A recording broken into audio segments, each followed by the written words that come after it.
Well, Kinsley, one Dothan family added a member during this week's winter storm, and we're not talking about you, thankfully, not just yet. Not yet. You have got to check this out. But also, what makes this birth story so special is the way it happened. To tell us about it, News 4's Jacqueline Lambert joins us live at the Krispy Kreme. And so, Jacqueline, the new arrival happened there.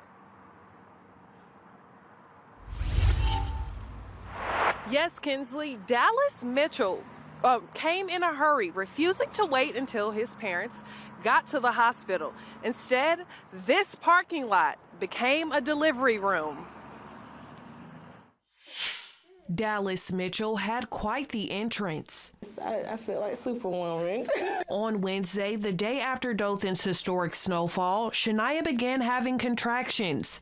So she and Keon, Dallas's father, braved the iced-over roads. It definitely slowed us down, and he was driving, so I was scared. I was thinking he was going to start panicking and start driving faster, but he did very good. With 911 on the phone, the family traveled towards Flowers Hospital, but they didn't make it.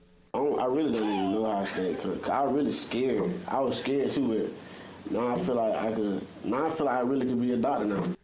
They got to an intersection a mile from Flowers Hospital where Dallas Mitchell refused to wait any longer. I felt the baby head at the red light, and so once we got into the Krispy Kreme parking lot, I couldn't stop pushing, and I just saw him sliding out, and I'm like, come grab him, come grab him. By the time paramedics arrived, 5 pounds, 14 ounces Dallas had been born. It's an experience to remember.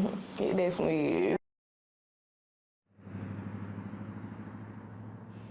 After giving birth, Shania and baby Dallas were taken to Flowers Hospital, and I am happy to report that they are both doing well. Live in Dothan, Jacqueline Lambert, your hometown news leader.